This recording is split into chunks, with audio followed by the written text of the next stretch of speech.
BBC বাংলার সান্ধ্য অধিবেশন প্রবাহতে আপনাদের স্বাগত।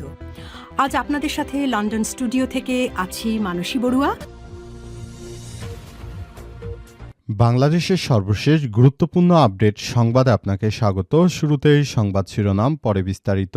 প্রথমেই জানাবো আমাদের হাতে থাকা সর্বশেষ গুরুত্বপূর্ণ সবথেকে তাজা আপডেট সংবাদ। সেনাবাহিনীর শীর্ষ পদে রদবদল। বাংলাদেশ সেনাবাহিনীর শীর্ষ পদমর্যাদার কয়েকটি পদে রদবদল আনা হয়েছে। আজ সেনা সদর থেকে সংক্রান্ত আদেশ জারি করা হয়েছে। প্রতিরক্ষা মন্ত্রণালয়ের সূত্র থেকে জানা গেছে, রদবদলের পর লেফটেন্যান্ট জেনারেল মাইনুর রহমানকে সেনাবাহিনীর চিফ অব জেনারেল স্টাফ হিসেবে নিয়োগ দেওয়া হয়েছে। এর আগে তিনি অ্যাডকের জিওসি ছিলেন। পাশাপাশি প্রতিরক্ষা গোয়েন্দা মহাপরিদপ্তর বা ডিজিএফআইয়ের প্রধান হচ্ছেন কায়সার রশিদ চৌধুরী। বর্তমানে ব্রিগেডিয়ার জেনারেল হিসেবে তিনি সেনা সদর দপ্তরে রয়েছেন বলে জানা গেছে। এরপর জানাবো, ইউনুস সেন্টারে অফিস করলেন ডক্টর ইউনুস। চলতি মাসেই ছাড়ছেন যমুনা। অন্তর্বর্তীকালীন সরকারের নেতৃত্ব দেওয়ার বিরতি কাটিয়ে দীর্ঘ 18 মাস পর আবারও নিজের প্রতিষ্ঠানে ফিরেছেন নোবেল বিজয়ী অধ্যাপক ডক্টর মোহাম্মদ ইউনুস। সেখানে তিনি দাপ্তরিক কার্যক্রম শুরু করেছেন। একই সঙ্গে চলতি মাসেই তার সরকারি বাসভবন রাষ্ট্রীয় অতিথি ভবন যমুনা ছেড়ে দেওয়ার কথা রয়েছে। এদিকে দুর্নীতি করব না কাউকে, করতেও দেব না বললেন শিক্ষামন্ত্রী। দুর্নীতি করব না কাউকে, বাংলাদেশে দুর্নীতি করতেও দেওয়া হবে না বলে হুঁশিয়ারি উচ্চারণ করেছেন শিক্ষা ও প্রাথমিক গণ শিক্ষামন্ত্রী আনম এহসানুল হক মিলন। আজ তিনি শিক্ষক কর্মচারী ঐক্যজোটের সঙ্গে মতবিনিময় সভায় এসব কথা বলেছেন। তিনি বলেন, এদেশে দুর্নীতিকে জিরো টলারেন্স নীতি ঘোষণা করতে হবে। শিক্ষাক্ষেত্রে কোনরূপ দুর্নীতি মেনে নেওয়া যাবে না। এবারে জানাবো, ফ্যামিলি কার্ড বিতরণে দুর্নীতির কোনো সুযোগ থাকবে না বললেন সমাজ কল্যাণমন্ত্রী। ফ্যামিলি কার্ড প্রদানের ক্ষেত্রে 3 পর্যায়ে পর্যবেক্ষণ করা হবে বলে জানিয়েছেন সমাজ কল্যাণমন্ত্রী আবু জাফর মোহাম্মদ জাহিদ হোসেন। আজ সচিবালয়ে মন্ত্রীর দপ্তরে সব তথ্য জানিয়েছেন তিনি। মন্ত্রী বলেন, প্রাথমিকভাবে হতদরিদ্র ও দরিদ্র পরিবারকে অগ্রাধিকারের ভিত্তিতে ফ্যামিলি কার্ড প্রদান করা হবে। ফ্যামিলি কার্ড সম্পূর্ণ হবে যার সুযোগ সুবিধা থাকবে ভিন্ন ভিন্ন।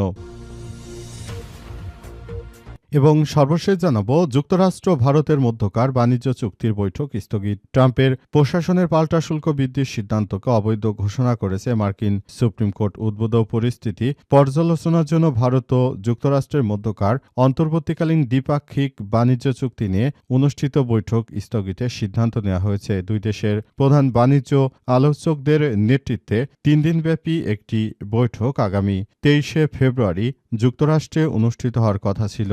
এক জ্যেষ্ঠ কর্মকর্তা নিশ্চিত করেছেন, দ্বিপাক্ষিক বাণিজ্য চুক্তির চূড়ান্ত রূপ দিতে ভারতীয় প্রতিনিধি দলের ওয়াশিংটন সফরটি যুক্তরাষ্ট্রের সুপ্রিম কোর্টের সাম্প্রতিক রায় প্রভাব বিশ্লেষণের পর অনুষ্ঠিত হবে। প্রিয় দর্শক, এতক্ষণ শুনছিলেন সংবাদ শিরোনাম, এবারে বিস্তারিত। তবে তার আগে বন্ধুরা, অনুরোধ থাকবে সংবাদটিতে একটি লাইক দিন। এই চ্যানেলে আপনি নতুন হয়ে থাকলে আমাদের সংবাদটি দেখতে দেখতে চ্যানেলটি সাবস্ক্রাইব করে রাখুন। কমেন্ট করে বন্ধুরা আপনার মূল্যবান মতামত জানিয়ে দিন আপনি বিশ্বের কোন দেশ থেকে বা বাংলাদেশের কোন স্থান থেকে আমাদের সংবাদটি দেখছেন এবং শুনছেন। আর বন্ধুরা, সংবাদটি আপনার সোশ্যাল মিডিয়া ফেসবুকে শেয়ার করে বন্ধুদেরও দেখার সুযোগ করে দিন।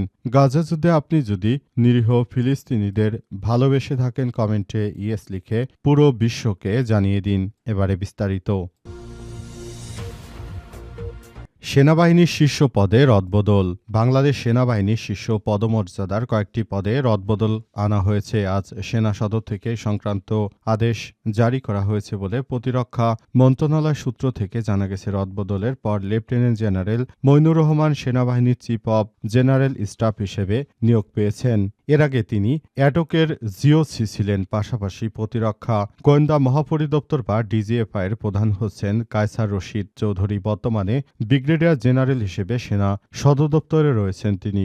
অন্যদিকে সশস্ত্র বাহিনীর বিভাগে নতুন প্রিন্সিপাল স্টাফ অফিসার হিসেবে নিয়োগ পেয়েছেন মেজর জেনারেল কায়সার রশিদ চৌধুরী। বর্তমানে ব্রিগেডিয়ার জেনারেল হিসেবে সেনা সদর দপ্তরে রয়েছেন তিনি। অন্যদিকে সশস্ত্র বাহিনীর বিভাগের নতুন প্রিন্সিপাল স্টাফ অফিস হিসেবে নিয়োগ পেয়েছেন মেজর জেনারেল মীর মুশফিকুর রহমান। এর আগে 24 পদাতিক ডিভিশনে জিওসি পদে ছিলেন তিনি। এছাড়াও বর্তমান প্রিন্সিপাল স্টাফ অফিসের লেফটেন্যান্ট জেনারেল এস.এম.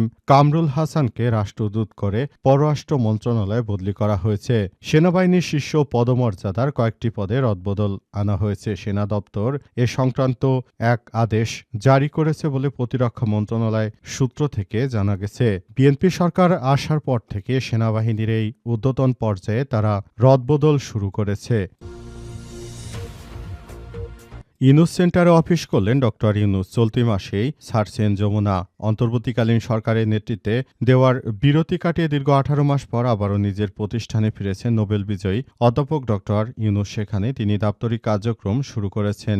একই সঙ্গে চলতি মাসেই তার সরকারি বাসভবন রাষ্ট্রীয় অতিথি ভবন যমুনা ছেড়ে দেওয়ার কথা রয়েছে। আজ তিনি মিরপুরে টেলিকম ভবনে অবস্থিত ইউনুস সেন্টার কার্যালয়ে পৌঁছলে দীর্ঘদিনের সহকর্মীরা তাকে উষ্ণ অভ্যর্থনা জানায়। 2006 সালে নোবেল শান্তি পুরস্কারপ্রাপ্ত ওই ব্যক্তিত্ব দায়িত্বে ফেরার পর থেকেই ব্যবস্থাপনা পরিচালক ও উপদেষ্টাদের সঙ্গে বৈঠকে অংশ নেন। পাশাপাশি গ্রামীণ ব্যাংকসহ বিভিন্ন গ্রামীণ সংগঠনের প্রতিনিধিদের সঙ্গেও তিনি মতবিনিময় করেছেন। জানা গেছে, চলতি মাসের শেষ দিকে ডক্টর ইউনুস রাষ্ট্রীয় অতিথি ভবন যমুনা ছেড়ে দেবেন। ঢাকার গুলশানে নিজ বাসভবনে ফেরার পরিকল্পনা করছেন তিনি। ডক্টর ইউনুস তিনি বাংলাদেশের একটি দুঃসময়ে বাংলাদেশের হাল ধরেছিলেন। তার যে অবদান বাংলাদেশে, সেই অবদানকে কোনোভাবেই ভোলার কথা নয়। অন্তর্বর্তীকালীন সরকারের প্রধান উপদেষ্টা প্রফেসর ডক্টর মোহাম্মদ ইউনূসের সরকার যে নতুন বাংলাদেশ গড়ে তুলতে চান, সেই বাংলাদেশটাকে সুন্দরভাবে গড়ে তোলার জন্য এখনই সময়, এখনই নতুন সরকার সেভাবেই কাজ করলে বাংলাদেশ অনেক বেশি উপকৃত হবে। বাংলাদেশ মনে করে যে এই পর্যায়ে আসলে যে কর্মকাণ্ড রয়েছে সেই বিষয়গুলোকে খুবই দায়িত্বশীল ভূমিকা পালন করতে হবে। সরকারকে এসব বিষয় নিয়ে দ্রুততম সময়ের মধ্যে পদক্ষেপ গ্রহণ করতে হবে। অন্তর্বর্তীকালীন সরকারের প্রধান উপদেষ্টা তিনি বাংলাদেশের উপর ভারতের যে একটি শ্যাডো নেটওয়ার্ক তৈরি হয়েছিল শেখ হাসিনার সময়, সেটিকে সরিয়ে দিতে সক্ষম হয়েছে। তারা বাংলাদেশটাকে সুন্দরভাবে গড়ে তোলার মধ্য দিয়ে একটি সুন্দর ও সম্প্রীতির নতুন আধুনিক বাংলাদেশ গড়ে তুলতে বদ্ধপরিকর, এমন কথাই বলা হচ্ছে এবং সে অনুযায়ী সবাইকে এখন থেকে সেভাবে যার যার জায়গা থেকে দায়িত্বশীল ভূমিকা পালন করতে হবে। দেশটা আমাদের, সুতরাং বাংলাদেশটাকে ভালোবেসে সবাইকে নিজের দেশের প্রতি আরও সম্মান বাড়িয়ে দিতে হবে। দেশের সম্পর্কে সবাইকে পজিটিভ কথাবার্তা জানাতে হবে। দুর্নীতি করব না, কাউকে করতে দেব না বললেন শিক্ষামন্ত্রী। দুর্নীতি করব না, কাউকে করতেও দেব না বলে হুঁশিয়ারি উচ্চারণ করেছেন শিক্ষা ও প্রাথমিক গণশিক্ষা মন্ত্রী আনম এহসানুল হক মিলন। আজ সচিবালয় শিক্ষক কর্মচারী ঐক্য জোটের সঙ্গে মতবিনিময় সভায় তিনি এসব কথা জানিয়েছেন। তিনি বলেন, দুর্নীতি থেকে মুক্ত থাকবে শিক্ষা মন্ত্রণালয়। দুর্নীতি করব না, কাউকে করতেও দেব না। শিক্ষকদের অবসর ভাতা ও কল্যাণ ট্রাস্ট বৃদ্ধির বিষয়ে আলোচনা করা হবে বলেও জানান তিনি। তিনি আরও বলেছেন, দাবি দাওয়া নিয়ে শিক্ষকদের আর রাজপথে আসতে দেওয়া হবে না। শিক্ষকদের দাবির বিষয় আমরা দেখব। আপনারা শিক্ষার জন্য কি করবেন সেই প্রতিজ্ঞা করেন।